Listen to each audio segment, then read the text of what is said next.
Narcissists can be so hard to get rid of. They can be obsessive, they don't like to lose, they will stalk you, they will make you feel unsafe mentally and physically. My name is Katie Rocks, and if you're new here, I am a creative artist from Tennessee. And as of this video, I am relaunching my vlog. Today, we are going to talk about narcissists.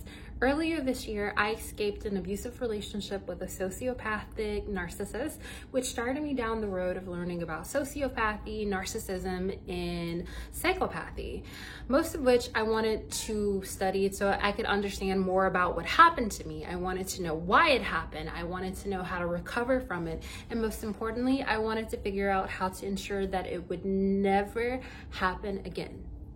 My disclaimer is that I'm not a therapist, I'm not a psychologist, I can't offer you professional advice. I can't diagnose anybody. But my intent is that by drawing a line between my personal experiences and what has been identified as textbook behaviors and traits of narcissists, that you'll be able to identify red flags that you may be wary of in your own life. If you're here today, I can probably assume it's because you have some questions about someone in your life. So please, please, please, please, please be mindful of this in the comment sections. Please be kind. Please treat this video like a safe space, okay? So let's all be really respectful as we're having discussions about this video down below. All right.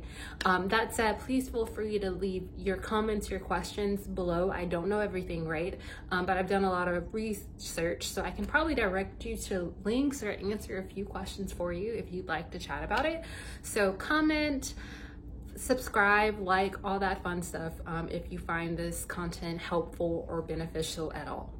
And if you're having those questions about your relationships and if you think you're experiencing abuse, please start these conversations with somebody in your life that you trust. The sooner that you find a support system, the better.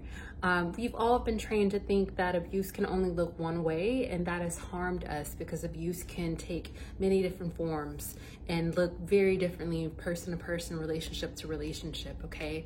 So again, I'm not a therapist, I'm not a psychologist, I'm not a professional in the realm of psychology. I am just drawing my experiences as a person, telling you what narcissism and sociopathy looked like in my relationships. And I did not get out in time before something really bad happened. So I want to educate people so that they know what these common traits look like. Again, there will be people who have these traits and do these things who are not narcissists. But one of my favorite YouTube influencers and personalities in the realm of narcissism is Dr. Romney. And one thing she likes to say, and so you really want to like mince words between, is it narcissism or is it just a narcissism-like trait? If you have to ask yourself, you probably don't want to be around it in general, okay? Cool, cool. So speaking of Dr. Romney, one of the #1 red flags that she always talks about is relationships that move so fast. Like there's this whirlwind romance and it just moves so quickly. That's what my relationship was like. It moved so fast. We had like a text relationship for about a month and then we met up. But after we met up, it just went so fast, like that by that weekend we were like inseparable. He started sleeping over all the time, so much so that I don't even really remember when he actually moved in because he was always spending the night anyways. And I want to say we were only like a month and a half in before the words "I love you" got exchanged. Moved really fast. Narcissists typically have a history of moving really fast in relationships. In fact, 2 months before we first hung out, he was in a serious relationship. And then I later found out that 4 days before we first hung out, he was actually still with that person. So 4 days before we first hung out, he was with the love of his life. And I guess it ended somewhere in that span. He was already right back in the saddle. And then by that weekend, we were in a serious relationship. They move really, really fast, you guys. The second trait that I would say that I identified early on without really understanding it was, we'll call it lying, like ghosting / lying. He would do this weird thing where he would like disappear and then lie about why he disappeared. For instance, we were supposed to go out of town for a weekend, but 48 hours before we were supposed to leave, he like dropped off of the earth as far as communication goes, wasn't responding to any texts, wasn't responding to phone calls. 24 hours before we were supposed to leave, I did finally get a text message, and it just said, oh, my phone's been dead. And then off of the planet again, no, okay, I'll be ready to leave tomorrow, nothing. And then finally, an hour before I was about to leave, because I was gonna go on this trip with or without him, hello, before I was about to leave, he was like, oh, I'm ready, I'm home. And there was like this long story, right? This long exaggerated story. So that's another thing. It's never just like a lie. It's always a very detailed lie, because narcissists really, especially if they're also sociopaths, we'll talk about why those things were different in a second. Sociopath and narcissists really like to make sure that you believe the lie. So a lot of times they're like exuberant, exaggerated lies, which is kind of interesting, because exuberant lies sometimes are the most blatant, but they try really hard to make you believe them. Sometimes they like hold intense eye contact to prove that they are so sincere, which is creepy. But yeah, like, so he tells me this thing about, he got stranded on the side of the road. But it wasn't just he got stranded, because again, it has to be very specific so that you believe him. It's like, I got stranded on Highland, my phone died, I ended up sleeping on a friend's couch who I guess didn't have any kind of charger where I could charge my phone, and like this long story. Oh my God, I didn't even put this in the list, so I'm gonna throw this in as an extra on top of this one. Narcissists will always try to invoke empathy. Like, they want you to feel sorry for them. They will always, always, always, always invoke empathy, either to get you to believe the lie or to get out of responsibility. So then it was like, oh, woe is me. I lost my money. I got stranded on the side of the road. I was abandoned until 3 o'clock in the morning. I slept on someone's couch. I slept horribly. I feel so bad. And that's why I had no way of getting into contact with you, even though I did text you. Like, it's always these elaborate lies, very elaborate. So if you have someone who's always consistently, like, redundantly giving you very exaggerated, interesting, flavorful stories about why they could not show up for you, that just really don't make sense, you might be dealing with a narcissist. So right in line with lies, we have gaslighting. You've probably heard this term before on social media or something like that. So gaslighting is somebody making you doubt your reality. And so in my instance, the gaslighting could be as innocent, right? As statement like, oh, I didn't see your text, to as extreme as, oh, I know the police showed you me on film picking up the stolen merchandise, but it wasn't me who stole your identity. I don't know how I got caught on film doing that, but it wasn't me. I love you. I love you. I love you. Gaslighting. And by the way, there's no such thing as innocent gaslighting. It's always incredibly harmful. It's a damaging form of abuse. I suffered an immense amount of PTSD and memory loss just from struggling from the gaslighting aspect. If someone's constantly gaslighting you, that's abuse, and you don't need to be in any type of relationship with them. You need to run away. And so, yeah, so gaslighting and that lying go hand in hand. It reminds me a lot of the narcissistic prayer. But yeah, you need to get away from anyone who's gaslighting you consistently. I mean that, like, man, I'll make another video talking about like what happened to me after 6 months of being abused and what my recovery has been looking like. But please trust me, gaslighting is so incredibly damaging, okay? There are real mental, psychological repercussions for being constantly exposed to gaslighting.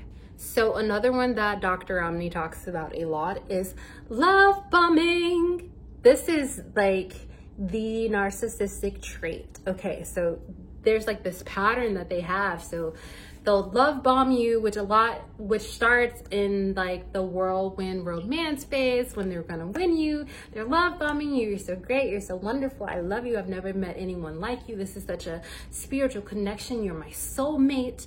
And then all of a sudden, you're being lied to. And then if you try to call them out on the lies, then you're being gaslit. And then after you're confused and you're like, oh wait, maybe he wasn't flirting with another woman. Maybe I am overreacting. Then you get love bombed and they're sucking you back in. And now you're really doubting whether or not the abusive parts really happened because, oh wow, clearly this person loves me so much.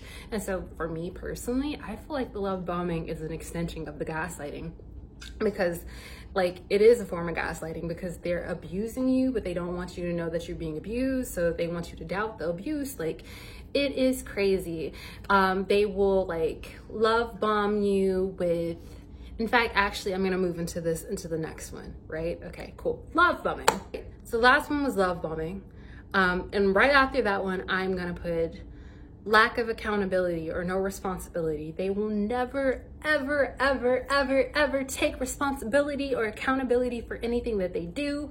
It's never their problem. It's never their fault. They're never going to hold up their end of the bargain. They'll like love bomb you with promises of all these great things that they'll do for you, and then they'll never, ever do them. They'll break things.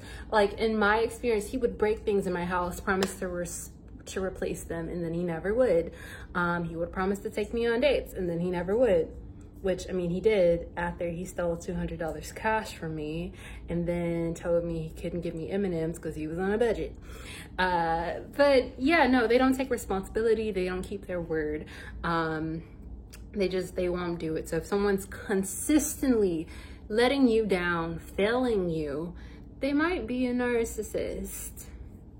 Here's a big one that a lot of women talk about who have experienced narcissistic abuse. They like to discard. I wouldn't say that I personally got a chance to experience this, but the side of it that I dealt with was the fact that they like to discard, but they don't like to be discarded. They will absolutely love bomb you and gaslight you and leave. Like they'll love bomb you, gaslight you, leave, right? Usually as a punishment. And then after they leave you, they'll come back and try to love bomb you again to reel you back in. So like the discard I hear is like a punishment for whatever they feel like you did wrong. But like they don't like to be discarded. So if they discard you or if you break up with them and you don't want them back, right? They will do things like they will stalk you digitally and physically. They will make you feel unsafe. They can become obsessive, okay? They can be very dangerous in this stage of it. I experienced both of those things, being stalked digitally and physically. He was arrested for crimes against me in February. We were done by the end of January, but I have heard from him, or he has attempted to contact me as recent as July the 2nd. Do you feel me? Like he's been in a bunch of other relationships, and I only know this, right, because I went public with my story of abuse.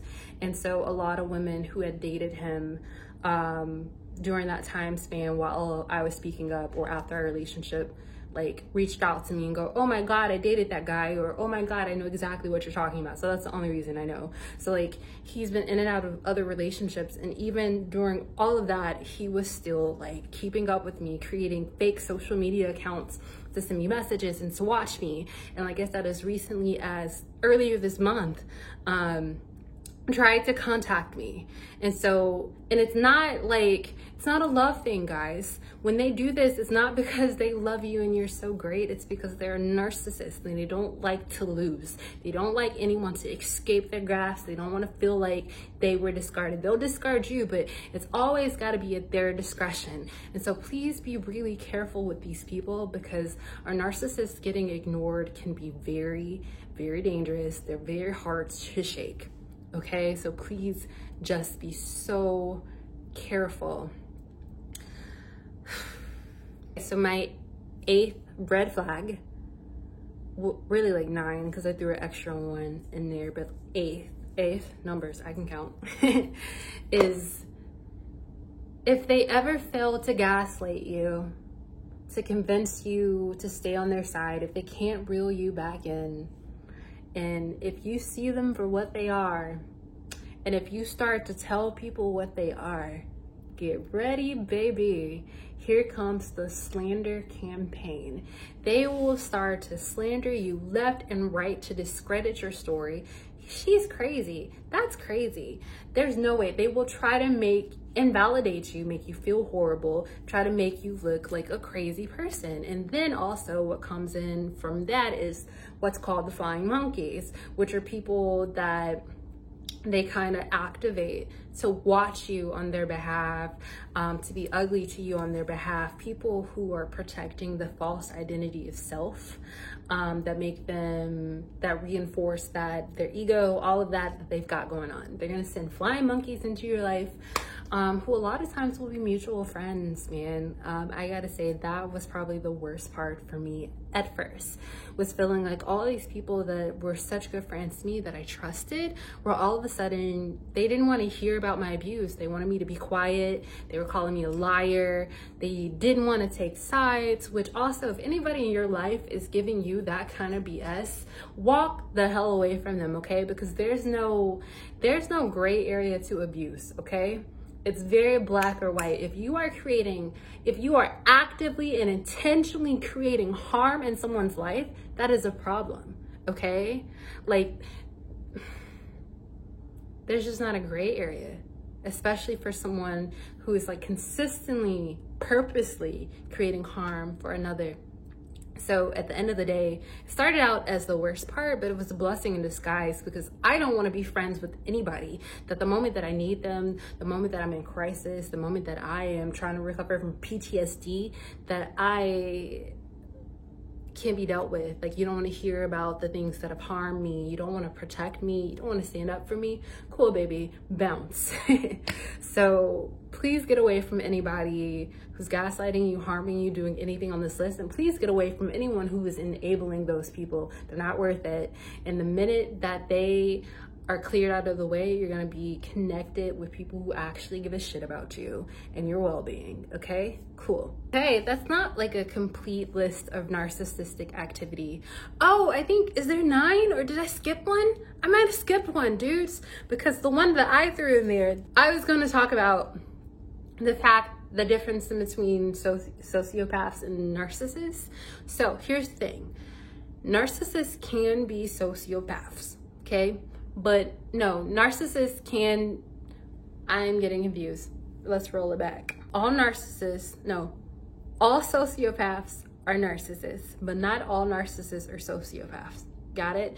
And so I threw this one in here because I realized that I was dealing with a sociopath. And so sociopaths typically have a history of criminal activity, right? So when I met him, I knew he had been to jail once, and I was like, all right, this shit happens, right? But in the process of me filing charges against him for the crimes against me, I found out that he has been to jail many times, in fact, has a long history of criminal activity, and even found out from a relative that went to high school with him that he was always like in trouble. And so sociopathic people typically have a long history of criminal activity and behavioral issues. So if you take everything that I put on this initial list and you add in criminal activity, you might actually be dealing with a sociopath. So there's a lot that does cross over, because again, all sociopaths are narcissists, but there's some things that are very different. Well, not very different, but distinctively different, because not all narcissists are sociopaths, right? So I feel like I got hell on earth because I was dealing with a sociopath, but I've also heard of people having horrible, life-threatening experiences with narcissists. And not to delve in too deeply to make this video too long, but one thing that I've heard is that the thing about narcissists is that they do feel pain. So they don't understand your empathy. They don't feel empathy like that, but they feel pain. And oftentimes what keeps narcissists from being as bad as they could be is the fact that they probably care about what you think about them. So they want your approval. They want you to be in their world. So like they're on some level, there's some form of motivation to behave better than not because they want your approval. Sociopaths don't give a flying what you think. They don't care. They don't want your approval. They don't give a shit. So it's like there's kind of like all bets are off with sociopaths. Most famously, you have people like Ted Bundy, who was super charming. And like a list of others, man, they don't care. Whereas like a narcissist, a lot of them are in politics because they like power and they like to be liked. But yeah, so that's my list, which like I said, is not complete at all. Have you experienced any of those things? Are those things familiar? Is there a narcissist in your life? What do you think? Let me know in the comments below. And again, let's be a brave and supportive community for each other, okay? Yeah, safe spaces in the comments below, but let me know what you think. If you dig this video, like, comment, subscribe, because like I said, I'm about 6 months out from being in an abusive relationship, so I'm probably going to talk about this in vlogs more if you're interested in this topic. And I'm going to talk a bit about what my recovery was like. Yeah, let's do it. So like, comment, subscribe, keep up with the kid. We're gonna keep working through these stories together, guys. Later.